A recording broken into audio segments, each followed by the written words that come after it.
Bonjour, je m'appelle France Desbouis, je suis designer textile et tapissière d'ameublement. Aujourd'hui, je suis très heureuse de vous présenter ce court vidéo intitulé « Créer une tenture textile en s'initiant aux arts graphiques ».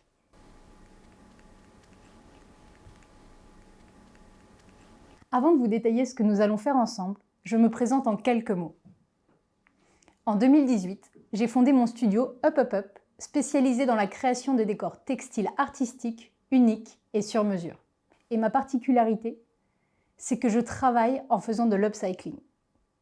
Au sein du studio, je compose et je dessine mes propres tissus. J'utilise les techniques de patchwork, de couture et de tapisserie d'ameublement pour créer des pièces décoratives, contemporaines et éco-responsables. Ce que j'aime le plus, c'est jouer avec les codes. J'aime hybrider le savoir-faire ancestral du tapissier et la pratique populaire du patchwork. Je m'inspire souvent de l'art moderne pour habiller un fauteuil de style, ou encore de la nature pour habiller une assise industrielle. Je joue avec les textures, les époques et les motifs. C'est cette passion pour les arts graphiques que je souhaite vous transmettre aujourd'hui dans ce cours. Si vous avez le moindre doute durant ce cours, je répondrai avec plaisir à vos questions que vous pourrez envoyer à l'adresse suivante hello@wearemakers.com. On passe à l'introduction du cours. Dans ce cours, nous allons apprendre à faire une tenture textile abstraite en utilisant uniquement des chutes de tissu. Nous verrons comment sourcer les tissus et créer une palette de couleurs qui vous ressemble. Je vous apprendrai comment équilibrer une composition en fonction des différentes matières, couleurs et formes. Nous verrons aussi comment construire le motif en jouant avec les parallèles, les reliefs et l'importance des vides. À la fin du cours, vous saurez transformer vos chutes de tissu en œuvres textiles graphiques et contemporaines. Il se compose de 4 parties. Comment sourcer la matière première, créer sa palette de couleurs, préparation du support en tissu et créer un motif abstrait et graphique avec du tissu. Mais avant de rentrer dans ces étapes en détail, faisons un point sur le matériel. Pour réaliser cette tenture, vous aurez besoin de chutes de tissu de différentes couleurs, d'un tissu neutre qui nous servira pour le fond, d'un support en bois et d'une corde pour la suspension. Et pour les outils, il vous faudra un fer à repasser, une paire de ciseaux spécial tissu, un crayon effaçable de type friction de Reynolds ou un équivalent, du scotch repositionnable de 2 cm, c'est du scotch de peintre. Il vous faudra aussi une boîte d'épingles, un pinceau plat et de la colle à tissu. Moi, j'utiliserai de la colle à galon, c'est une colle de tapissier. Et pour finir, il vous faudra une règle, de préférence une équerre de 60 cm. Démarrons avec la première partie, comment sourcer la matière première. Il y a partout autour de nous des tissus qui ne nous servent plus et des objets que l'on garde juste au cas où. La première source de tissu, c'est notre maison. Un jean, une veste, une nappe, un rideau. Cherchez autour de vous des tissus solides et épais qui vous plaisent, mais qui ne vous servent plus. On évitera pour cette vidéo les tissus transparents, trop fins ou élastiques, car ils seront trop légers et trop souples et plus difficiles à manipuler. La deuxième source de tissu, c'est la seconde main. Il y a plein de lieux où trouver de beaux tissus et solides. Dans les brocantes, les recycleries, les fripes, mais mon lieu favori, c'est chez les tapissiers. Vous y trouverez des tissus de grands éditeurs, de grande qualité, car les tapissiers se débarrassent souvent de leurs anciennes collections. Et parfois, ils ont même des stocks de petites chutes, de tissus à donner ou à revendre. La troisième source, ce sont les boutiques spécialisées en tissus, qui vendent souvent des coupons et des fins de rouleau à petit prix. Mais cela reste néanmoins du tissu neuf en provenance directe d'usine. Pour rester dans une démarche économique et éco-responsable, je vous invite à d'abord revaloriser des tissus, n'acheter que si besoin. Pour cette tenture, j'utiliserai uniquement mes propres chutes provenant de stock ou de mes anciennes créations.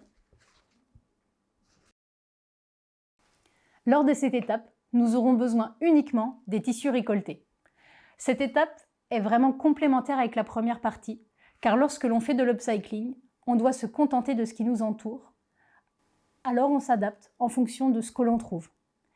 Et il n'y a pas toujours la couleur que l'on cherche. Commençons par choisir le tissu qui nous plaît le plus dans notre récolte de matières premières.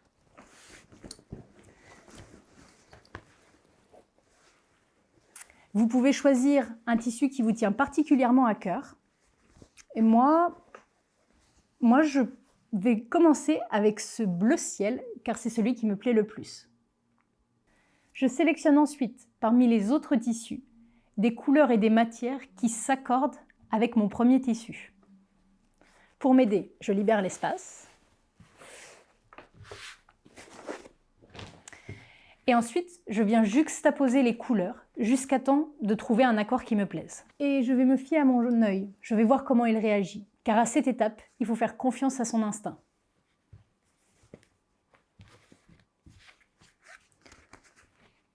Si une couleur vous paraît trop flashy ou trop terne, c'est sûrement le cas.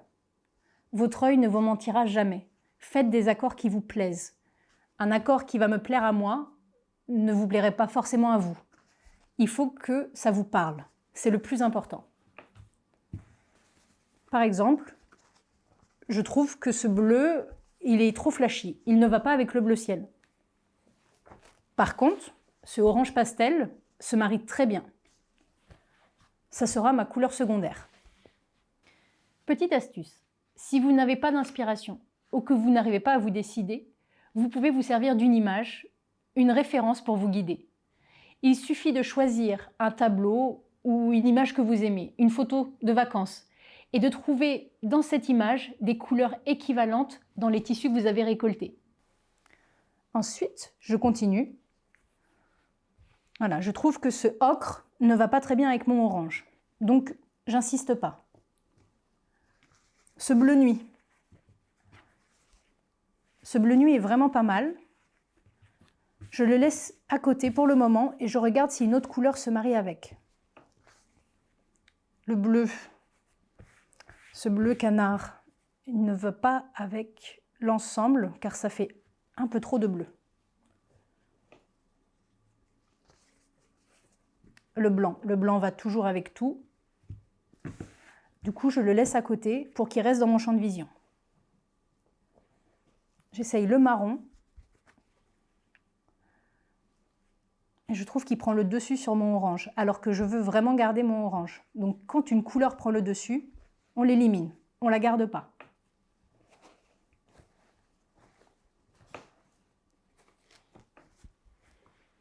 Ce rouge. Voilà, là il se passe quelque chose. C'est un peu inattendu. On pourrait croire d'instinct que le rouge ne va pas aller avec le bleu et pourtant ce bordeaux va très bien avec les bleus ciel. En général, les couleurs chaudes par opposition vont faire vibrer votre œil. Et on peut avoir une sensation un peu bizarre au début. Et en fait, dans une composition abstraite, c'est cette vibrance qui va créer du volume à votre tableau.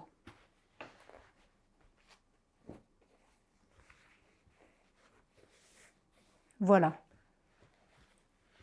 Le marron de tout à l'heure, il était beaucoup trop chaud. On pourrait faire une composition uniquement de couleurs chaudes. Mais moi, je veux mon bleu ciel. Du coup, je vais opter pour un marron plus glacé, quelque chose de plus froid que ce marron très très chaud et en plus en velours qui prend la lumière. Mon marron glacé va parfaitement se marier avec mon bleu qui est ma couleur de départ. Et ça, j'adore. Dans toutes mes compositions, j'adore rajouter un tissu satiné car je trouve qu'il prend très très bien la lumière et ça illumine tout le reste. J'ai un marron mat, un orange pastel, un rouge bordeaux et ce vert satin vient donner de la lumière à tout.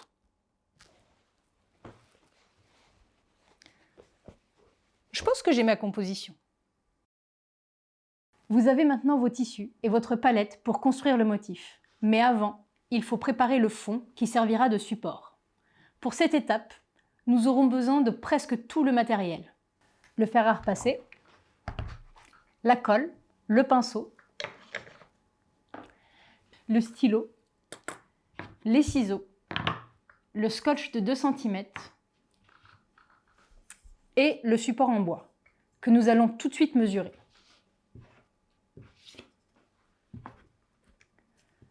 Le support en bois mesure 50 cm. Pour créer une tenture avec des dimensions équilibrées, j'applique souvent la règle suivante. 1/10 de moins dans la largeur et 2/10 de plus dans la hauteur. Ici, le morceau de tissu pour le fond devra donc faire 50 moins 5, 45 cm et 50 plus 10, 60 cm, soit un rectangle de 45 sur 60 cm. Nous allons passer au tissu. Je place le tissu devant moi et je le repasse. J'enlève tout ce qui me gêne. Lorsque vous repassez, faites attention à votre table. Protégez-la avec un tissu en coton épais ou repassez comme moi directement sur une planche en bois. Ça évitera de faire des marques.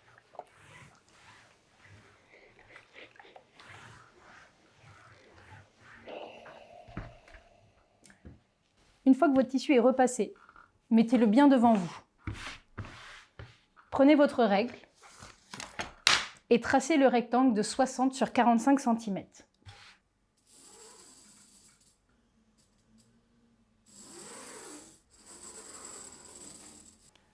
Cette surface rectangle va se composer de 3 parties. Le repli, pour la suspension et la finition, la marge, qui nous servira de cadre, et la surface de travail, au centre, pour créer le motif. Je vais commencer par tracer la zone de suspension. Sur le haut, nous souhaitons faire un repli dans lequel pourra passer notre support en bois. Donc à partir de la partie haute, je vais tracer un trait à 5 cm du bord, puis un trait à 8 cm du bord également.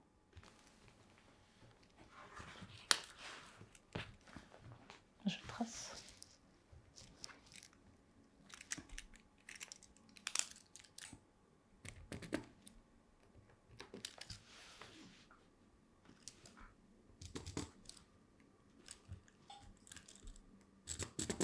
Je mesure tout de suite 8 cm, vu que ma règle est en place.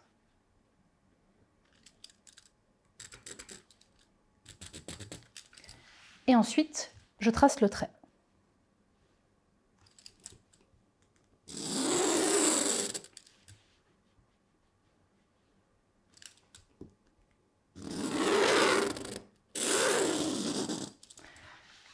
Les écarts peuvent paraître disproportionnés, mais ne vous inquiétez pas, c'est fait exprès. Maintenant que tous les traits sont tracés, je vais préparer le morceau en posant du scotch sur tout le tour et tous les traits. Je prends donc mon scotch de 2 cm et à l'intérieur du cadre, je viens poser un scotch en dessous de toutes les lignes, toujours le plus à l'intérieur possible. Je suis bien le trait.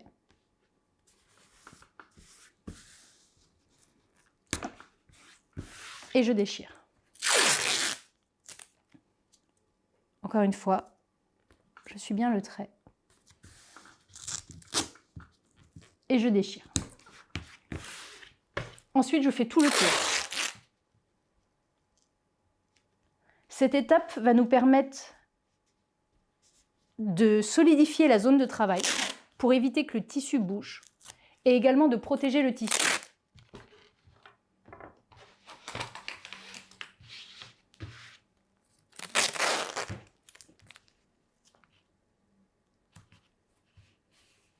Je fais attention à ce que le tissu ne se déplace pas trop lorsque je pose le scotch, parce qu'il a une tendance à venir lorsque l'on tire dessus.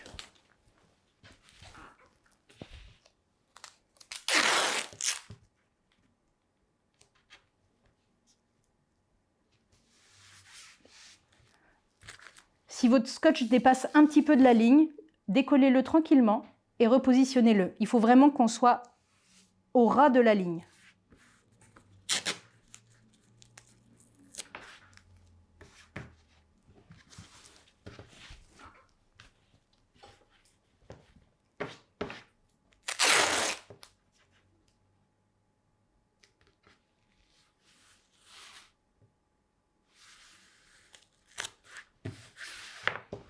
Et voilà. J'ai un rectangle tracé et préparé au scotch. On va maintenant passer à la découpe. En suivant le bord extérieur, sur le trait, à ras du scotch, je vais découper proprement.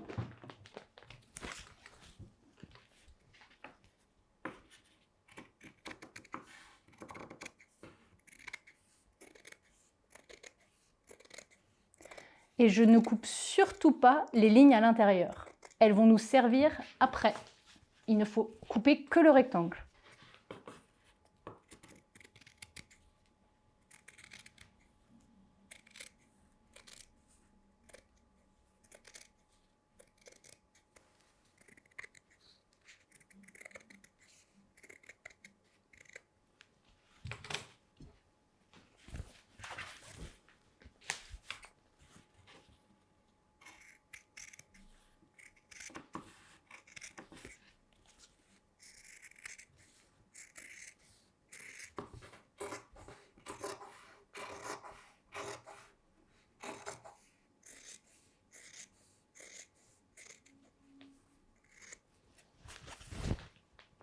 Et le dernier côté.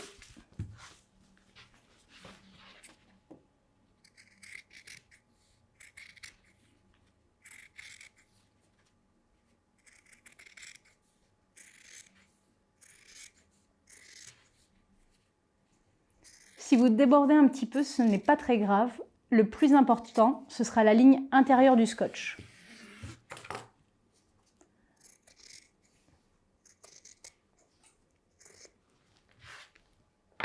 Et voilà.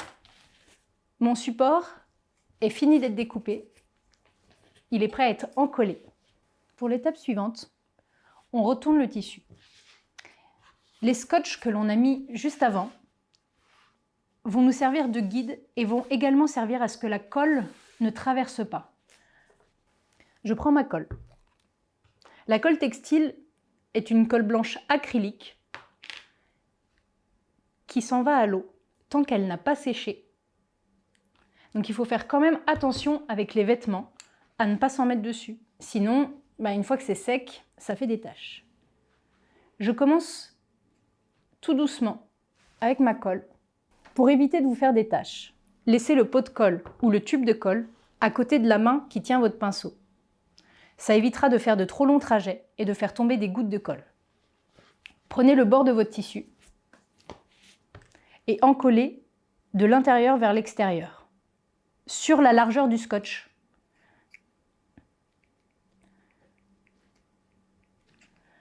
Commencez par la hauteur, vous prenez le côté le plus long et vous mettez de la colle sur 2 cm.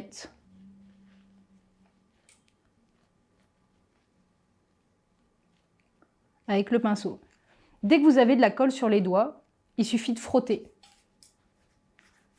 Et ça s'en va tout de suite tout seul.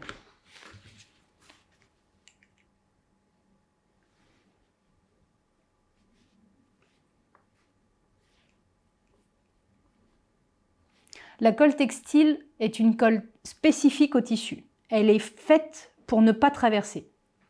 C'est une colle épaisse qui reste à la surface du tissu. Si vous utilisez une autre colle, il y a de fortes chances que la colle traverse parce qu'elle sera trop liquide et elle contiendra beaucoup plus d'eau. Et on pourra la voir à travers.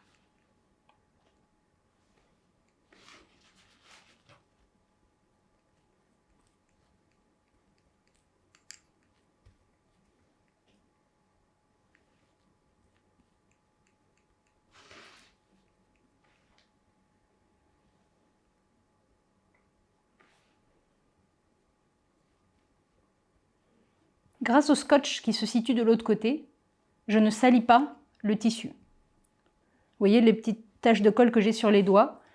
Le scotch permet de préserver le tissu.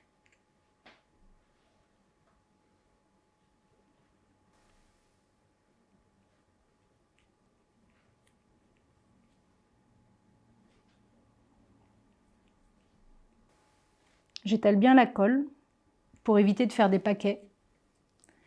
Car s'il y a trop de colle au même endroit, ça risquerait tout de même de traverser.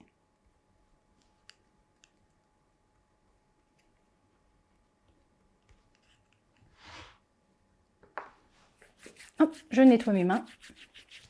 Et une fois que vous avez fait toute la longueur, vous allez gentiment replier en suivant le scotch sur 2 cm. Le scotch prend alors le rôle de l'ourlet. Il n'y a pas besoin de mesurer parce qu'on sait que le scotch fait 2 cm.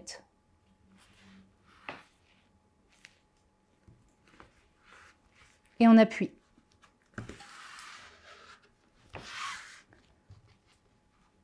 La colle textile a l'avantage, vu qu'elle est épaisse, de prendre tout de suite. Elle n'est pas sèche et pourtant, les 2 morceaux prennent tout de suite l'un avec l'autre. Et ensuite, on continue. On fait l'autre longueur, et le haut et le bas.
Une fois les 2 plis des côtés et le pli du bas faits, enlevez les scotch qui ne vous servent plus.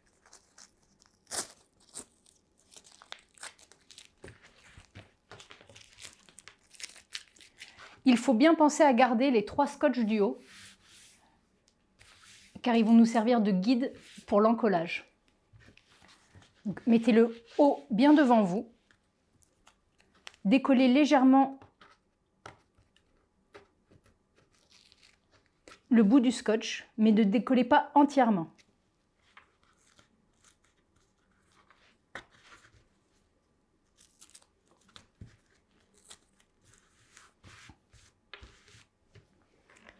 Ensuite, comme pour les autres côtés, encollez le bord.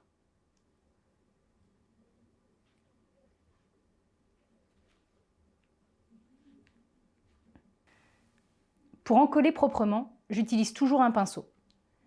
Car les tubes de colle, même avec les becs de propreté, font souvent des paquets. Ça vient du fait qu'en fait, on va déposer une grosse quantité de colle sur une seule zone.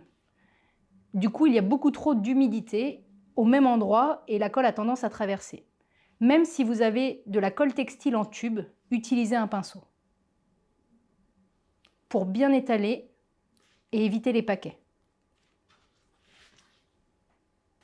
Mettez bien de la colle partout dans l'angle. Et maintenant, sur les autres côtés, on avait juste replié sur la distance du scotch. Et sur la partie haute, vous allez prendre votre premier scotch et vous allez venir l'aligner avec le deuxième, celui qui était à 8 cm.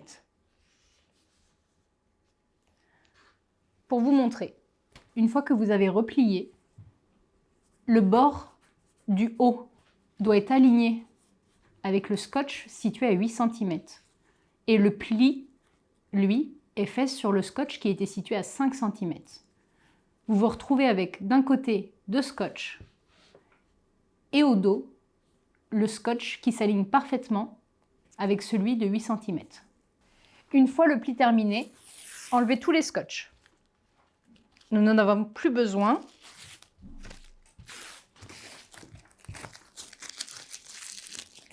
J'enlève le dernier.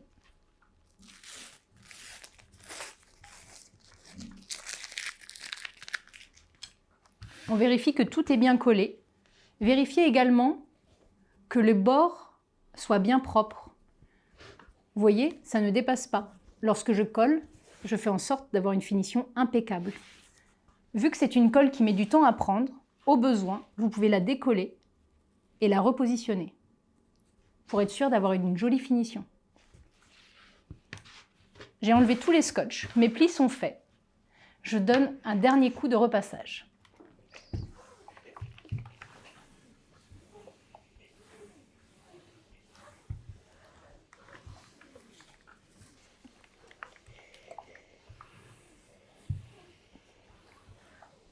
Grâce à l'effet de la chaleur, les traits de crayon qu'on avait fait avec le friction ont disparu.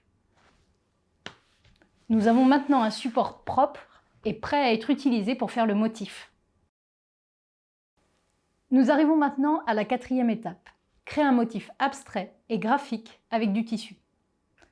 Pour cette dernière étape, nous aurons besoin du matériel précédent, plus la corde de suspension et les épingles. D'abord, nous allons définir sur la tenture les marges et la zone de travail. Pour un résultat des plus graphiques, nous allons construire sur le pourtour de la tenture une marge, un cadre fictif qui permettra de structurer tout le motif. Avec mon stylo effaçable et ma règle, je vais venir tracer un cadre à l'intérieur du support.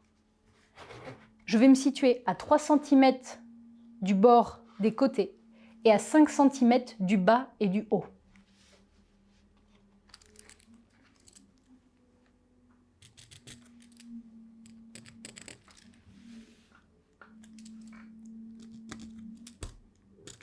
Si vos traits dépassent un peu, ce n'est pas grave, car on utilise un stylo effaçable.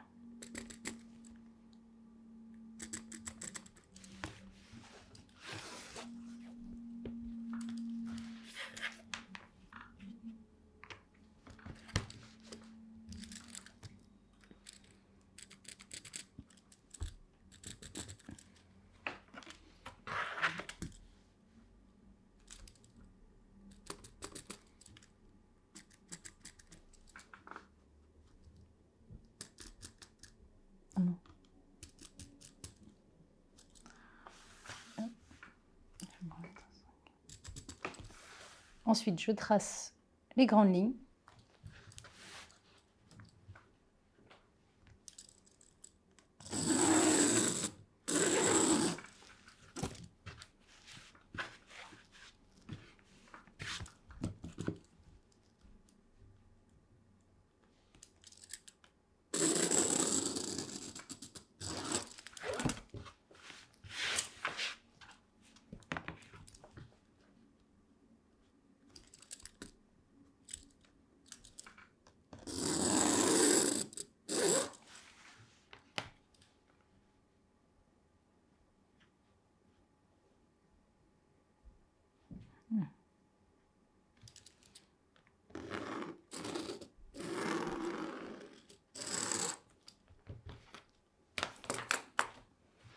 J'ai maintenant mon cadre qui va me servir de zone de travail. Je le positionne bien devant moi et je vais travailler dans le sens de la vue, comme si j'étais déjà en face du tableau. Maintenant, je vais reprendre mes tissus.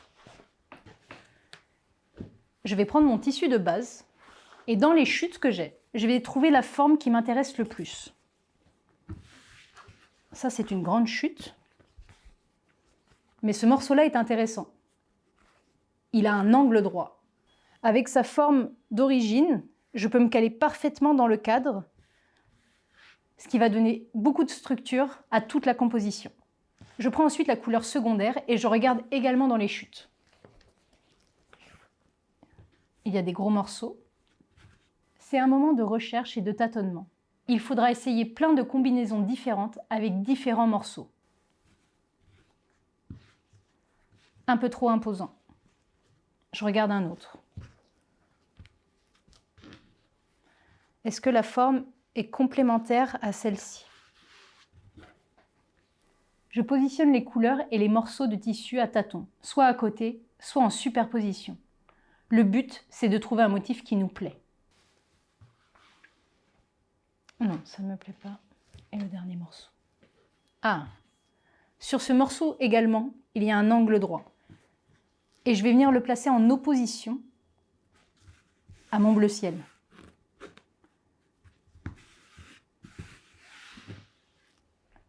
Voici les deux premiers morceaux.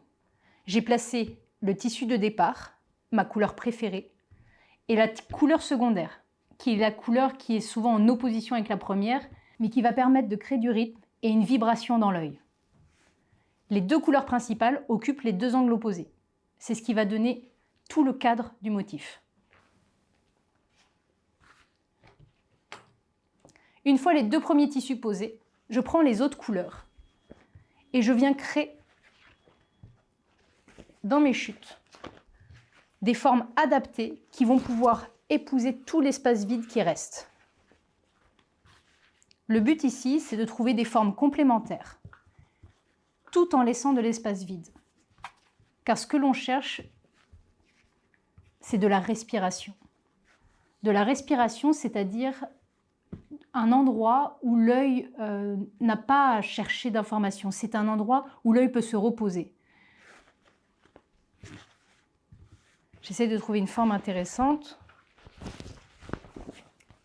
Je trouve que le orange pastel et le marron glacé sont très beaux l'un à côté de l'autre. Et comme tout à l'heure, ce marron glacé va très bien avec ce bleu. Donc je vais le mettre pas très loin. Je vais même le mettre en liaison avec les deux. Et pour créer une liaison, je vais venir occuper l'angle qu'il y a entre les deux couleurs. Et je vais venir dessiner une forme qui suit les courbes des autres morceaux.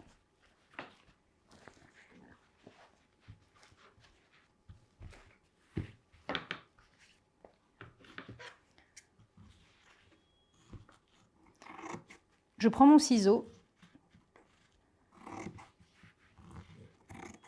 et je suis la ligne du bleu au toucher.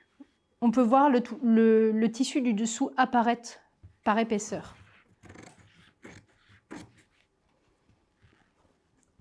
Voilà, j'ai suivi une belle ligne, je reprends la même forme et je laisse du vide pour que l'œil puisse se reposer.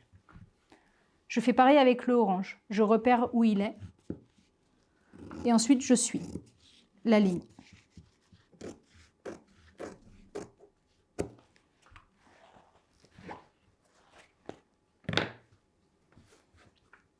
Pour éviter que les morceaux s'en aillent comme ça à chaque fois, épinglez-les. Ça évitera de toujours devoir les remettre et ça permettra qu'ils restent en place lorsque vous manipulez les autres tissus.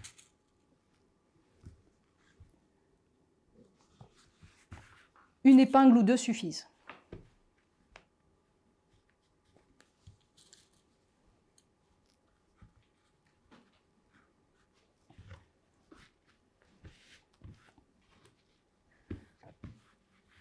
Mon marron est en place, mais je vais enlever cette petite partie. Vous savez, le bord du tissu, qu'on appelle la lisière, parce que c'est pas très esthétique. Pour rester bien droite, je suis le trait.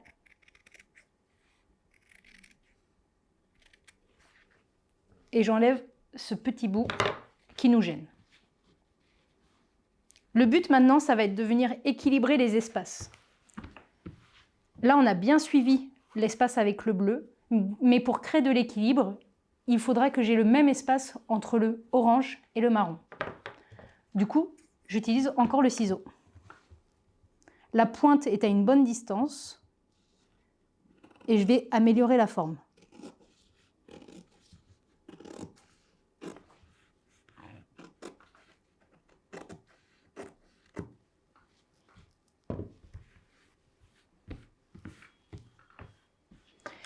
Les deux parallèles n'ont pas besoin d'avoir exactement la même largeur, mais par contre, elles doivent être proportionnelles sur toute la longueur. Celle-ci est plus fine, mais elle est proportionnelle sur toute sa longueur. Celle-ci est plus large, elle est proportionnelle sur sa longueur. Il nous reste 2 tissus à positionner et un plus petit espace que je vais devoir sectionner en 2 couleurs. Il me reste le rouge et le vert. Lesquelles couleurs sont les mieux les unes à côté des autres? Je vérifie, je teste.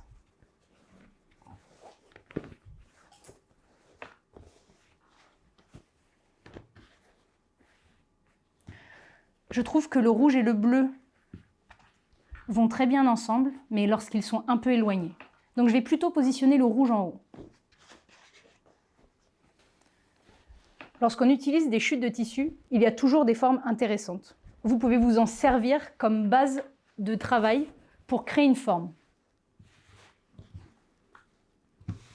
Il y a déjà cette petite pointe qui rappelle l'angle du orange et je vais venir l'utiliser. Je vais retravailler la coupe pour qu'elle soit plus lisse. Et je vais aussi enlever la lisière. Comme nous faisons de l'upcycling et qu'il s'agit déjà de chutes, n'hésitez pas à recouper dedans pour créer la forme de tissu qu'il vous faut.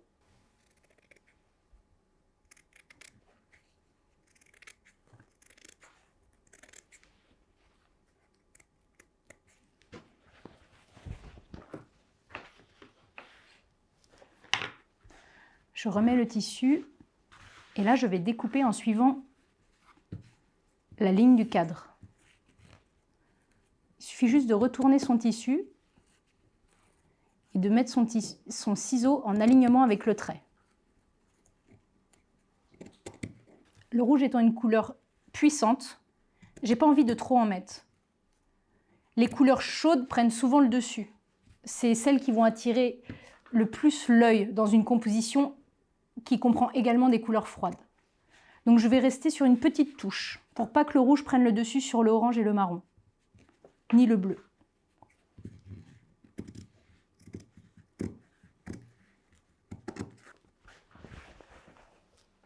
Et voilà. Il ne me reste plus qu'une seule couleur à placer.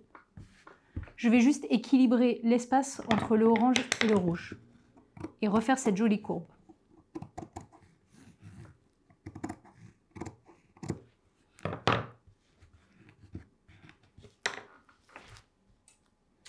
Je vais l'épingler.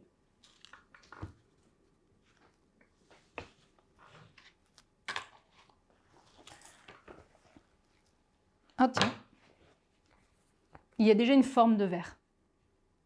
Regardez. Des fois, dans une chute déjà existante, vous allez trouver la forme parfaite. Elle est tombée du paquet et elle épouse déjà presque parfaitement le tableau. Il y a juste là où elle est un peu trop proche du vert. Je vais la positionner correctement par rapport au bleu, par rapport au marron et au orange. Et je vais venir ajuster la partie qui sera parallèle au rouge. Je prends mes ciseaux.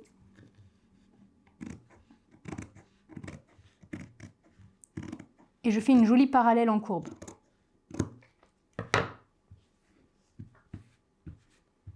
J'épingle les morceaux pour pas qu'ils bougent. Et regardez, hop, notre composition abstraite est presque terminée. Il suffit maintenant d'ajuster les lignes pour qu'elles soient bien propres, car en abstraction, il faut de la netteté. J'ajuste les petits traits de ciseaux, je les enlève. Les fils qui dépassent, je les coupe. Je fais de jolies formes qui suivent bien les bords du cadre.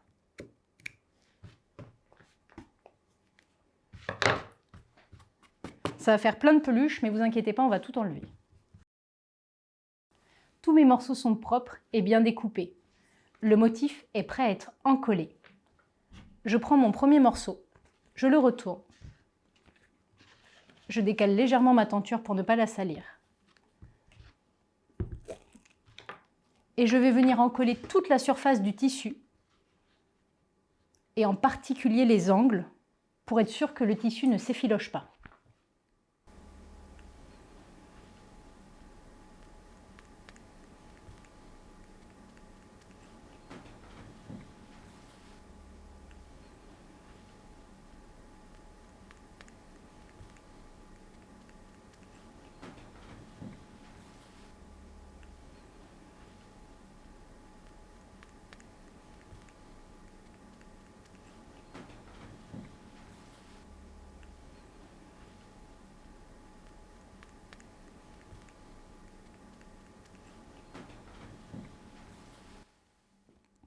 Commencez par les bords, exactement comme pour le support. Et on finira ensuite par l'intérieur, qui nécessitera moins de colle. Mais il faut que tout le bord du tissu soit très bien encollé.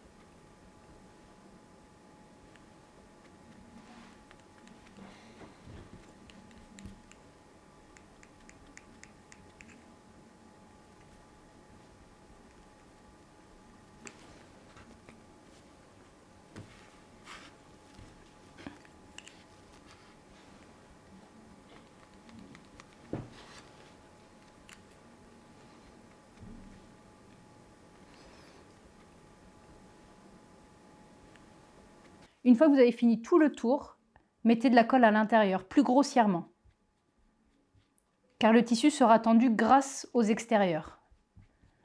On met juste un petit peu de colle ici pour éviter que ça gondole.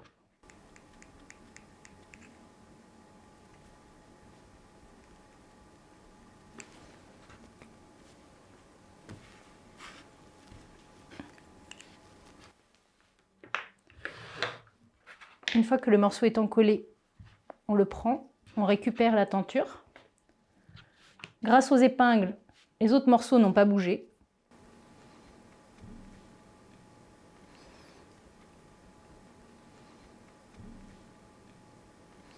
Du coup, je reprends bien le bord en bas à gauche, en suivant bien les lignes. Je fais attention à ne pas mettre de la colle partout. Je n'appuie sur le tissu qu'une fois qu'il est bien en place. Je suis bien mes lignes au bord.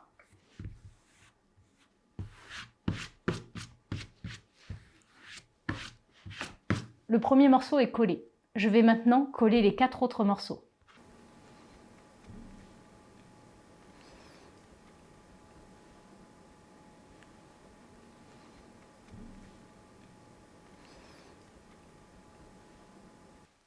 Et voilà, les 5 morceaux sont collés. Maintenant, on va enlever les traces de crayon. Pour cela, on retourne simplement la tenture et on donne un dernier coup de fer à repasser.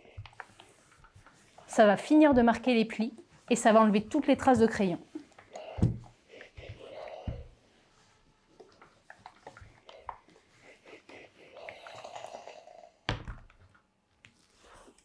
Votre tenture est terminée.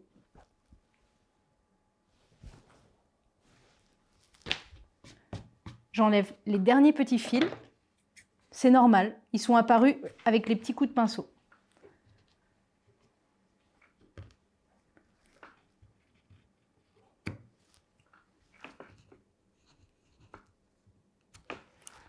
La tenture est terminée.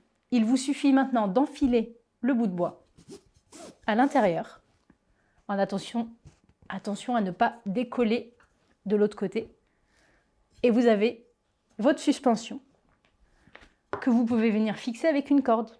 Un simple nœud de chaque côté vous permettra de la suspendre n'importe où. Ne faites pas une ficelle trop longue, sinon vous ne l'aurez jamais à la bonne hauteur.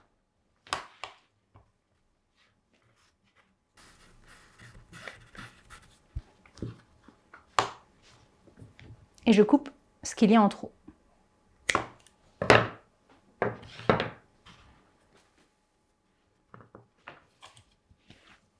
Votre tenture est prête à être suspendue. Voici notre belle tenture abstraite terminée. Nous avons créé ensemble un tableau textile éco-responsable et graphique qui viendra sublimer votre intérieur. Légère comme tout, vous pouvez l'accrocher au mur avec une corde et un clou ou directement sur 2 clous, voire même suspendu à une porte. Je récapitule les bonnes pratiques. D'abord, chiner des tissus à revaloriser avant d'acheter. Upcycling first. Ensuite, écoutez votre intuition. Votre œil vous donnera toujours les bonnes couleurs. Troisième bonne pratique, mettez le nombre de morceaux adapté à la dimension. Et n'oubliez pas de laisser de l'espace vide pour créer du rythme et une belle harmonie visuelle. Maintenant que vous avez acquis les bases de la composition abstraite, vous allez pouvoir décliner les supports en collant par exemple votre tenture sur un support en bois ou à l'intérieur d'un cadre. Et si vous êtes à l'aise, vous pouvez même, au lieu de coller, utiliser la machine à coudre pour fixer et faire les finitions de votre tenture. Si vous avez apprécié ce cours, n'hésitez pas à me suivre sur les réseaux. Je suis très active sur Instagram. Et vous pouvez retrouver toutes mes créations, ma boutique en ligne, ainsi que toutes mes collaborations et mes informations sur mon site internet upupupstudio.com.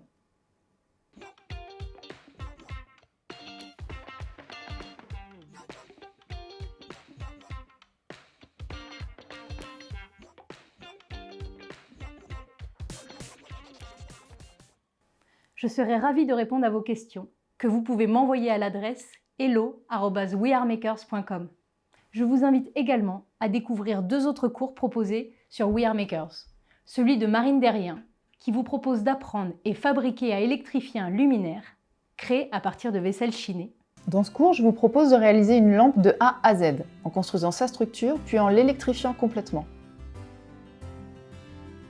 À la fin du cours, vous saurez percer de la faïence, monter un interrupteur et une prise, électrifier une douille et aussi faire du tri dans vos placards à vaisselle.